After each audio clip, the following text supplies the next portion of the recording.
glass. So again, at any time or when we're done with our presentation, if you need to leave, please exit up the stadium steps and out of the back side of the amphitheater. Now, you guys are here during a very special time. Today we're not doing our typical Dolphin Adventures presentation because if you keep your eyes peeled swimming around in this pool, we have a 3-week-old baby swimming around.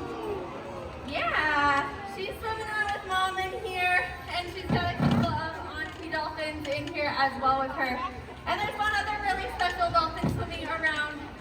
Sophie is our little baby's mom. She is a girl. She was born on summer solstice or Father's Day, so 3 Sundays ago in our very back pool here at Dolphin Stadium. And if you look right at stage, right in the center with her chin lovely placed on stage, asking if we're doing a feed yet, that is our oldest dolphin here at the stadium. She is 47 years young. And she is the mother of 6 dolphins. So she was actually handpicked to be with Sophie when she gave birth to her little baby girl. And like I said, she's the mother of 6 dolphins. Any guesses who her youngest baby might be? Her baby. Sophie. So that is Sophie's mom hanging out at stage. So we have 3 generations hanging out in this pool. Sandy has been an absolute gem helping Sophie out all along this way. But Sophie's story started a little bit ago, about 12 months ago. And that is because dolphin gestation is 12 months long. Moms, let's take a deep breath. You only get 9, right? Dolphins are pregnant for 12 months. Now, while they are pregnant, they are actually going to, once they get closer to labor, they're going to show a few signs like arching and hunching. Those are clear signs that us trainers are looking for when she's going to be close to labor. But we also actually had trainers here 24 hours a day, starting about 2 weeks before Sophie went into labor. And if anybody didn't know this in the audience, for mammals, when they go into labor, about 2 days before, around then, dolphins actually drop 2 degrees in their internal body temperature. So we were monitoring Sophie's body temperature and waiting for that drop. So even though we thought she was going to be due July 4th, she actually came almost 2 weeks early. But we were prepared for that. We saw that drop in her temperature, already had her on 24-hour watch, and then that morning, Sunday, summer solstice and Father's Day, we saw those clear signs of labor, and were graced with a tiny little fluke that started to come out of mom. Now, she's swimming around the glass right in front of everybody right here. You guys are gonna notice she's got some tiger striping on her right now. Those are what we call the fetal folds, because when dolphins are in mom's tummy, they're actually curled up like a little croissant. They're really squishy, right? That way they fit inside of mom. And those tail flukes are gonna come out first, and it's really, really important because everybody touch your nose, touch your ears. They're a little floppy, right? So, connective tissue, that's all that is in dolphins' tail flukes, very similar to our nose and our ears. There's no bone structure in there. So as those come out first, they're all floppy, kind of like a wet paper towel, and they start moving with the water up and down with mom.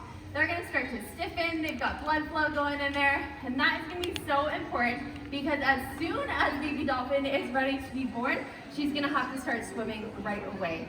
So those tail flukes are actually gonna start stiffening up, and then that way she comes out of mom right. Mom's immediately gonna go underneath her and bring her to the surface. And this is the most important thing that our trainers are watching once Sophie has delivered. And that is because dolphins, just like all of us, are mammals and they breathe air. So that first breath is so important, making sure mom is able to get under baby, get her to the surface to take that first breath of air. That's also why those tail flukes are gonna come out first, because it's important that as soon as the head emerges, she's able to come up for that breath of air. Now, like I said, Sophie is not in here alone. Excuse me. All of us moms in the audience know it takes a village to raise a little one, right? So she's got a few auntie dolphins in here. So Sandy was helping her for the first couple of days, taking over if she needed a break. The way that dolphins actually rest is by shutting off half of their brain at one time. And so that way they're able to rest one half, but still be able to keep an eye on baby, eye on mom, and come out for breath. So Sandy would kind of take over when Sophie needed a little bit more of a rest than she was getting. And then now we've introduced a few more members because if you see two other little dolphins in this quad, those are our rescued common dolphins, Cardiff and Chance. They were rescued right off of our coast here in San Diego. Both of them are just over 2 years old now. But the two larger dolphins in this pool are pseudo moms for them. They really took them under their wing and adopted them once they came to Dolphin Stadium here. Like this dolphin right here on our right hand side, this is Zana. Zana is 23 years old. Zana really loved Chance the moment she met him. She took him under her flipper and really just has helped him grow into this area. Now, if we keep looking along the glass here, we've got a Pacific bottlenose dolphin, so she's a little larger and a little darker. She's 17 years old. This is Koa over here on that left-hand side. And Koa really took Cardiff under her wing. So she has been next to Cardiff's side since day one. And this is Cardiff right here. When Cardiff was found rescued, he was only a couple months old. He was found stranded right off of Cardiff Beach, which is how he got his name. And he, being just a couple months old, he actually wasn't able to swim on his own yet, so he had little floaties with our rescue team and was not able to eat live fish. So when he was deemed unreleasable, he joined our family here, and like I said, Koa just really plunged him right away. Then right over here on this left-hand side, this is Chance. Chance is our second rescued baby common dolphin. They're now just over 2 years old. They're learning so many behaviors, like that beautiful dancing move. And then right there at stage, you're going to be seeing Sophie swimming with her little baby. Now, baby has still not fully stopped, you guys. So you are looking at basically a wind-up toy that hasn't gotten to stop yet. Mom's been constantly swimming with her ever since she was born. So how we're feeding right now is something we call feeding on the fly. You're actually going to see Megan moving along stage. We've actually moved our other dolphins around the glass so that Sophie and Baby have plenty of space along the stage to continuously move. That way Sophie's able to keep monitoring her calf. Now, at 3 weeks, she's already showing a lot of independence. You're actually going to see her start to move away and swim away from mom a little bit. She's becoming really independent, and Sophie's still keeping that eye on her, so we're still moving with her while we're doing feeds right now to ensure she's able to keep that eye on the little one. And then that left-hand side of the stage, that's our oldest dolphin right there. That's Miss Sandy, who's the grandmother of this beautiful 3-week-old dolphin. You can give her a nice wave. 47 years young, she has done a lot to inspire a lot of people here in San Diego. Nice job, y'all. Now, it's a little toasty down here, do you guys think? Yeah? All right, well, I was talking a lot about how that baby really needs to stiffen up her flukes to be able to power through the water. So I think Koa and Zana are going to show us a little bit in just a moment of how those stiff tail flukes actually are able to work.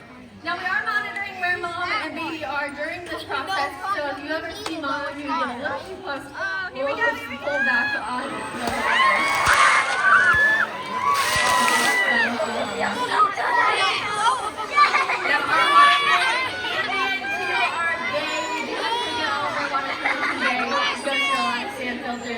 And make this way here to San Diego for all of our animals.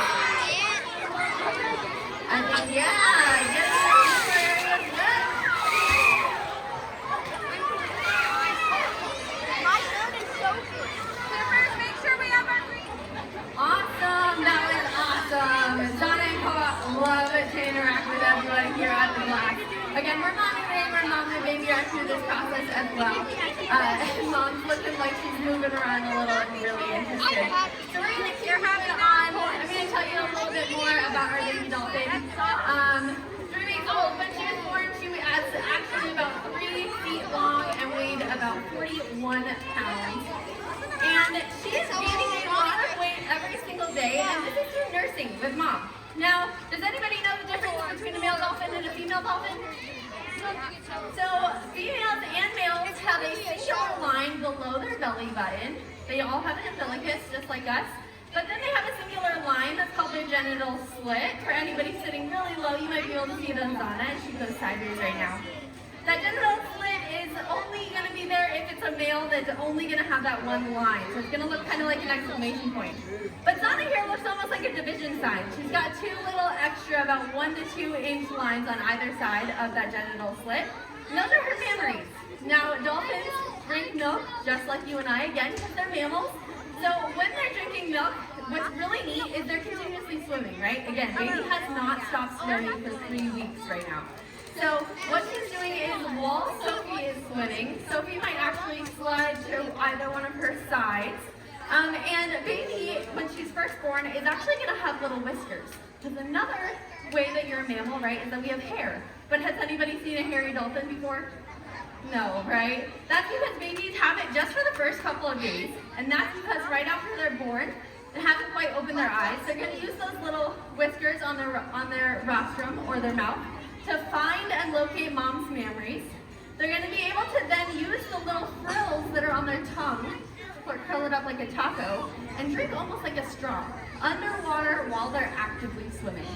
Really, really impressive. So that's how baby's going to be getting all of her nutrients right now, is by drinking milk from mom. So it's really important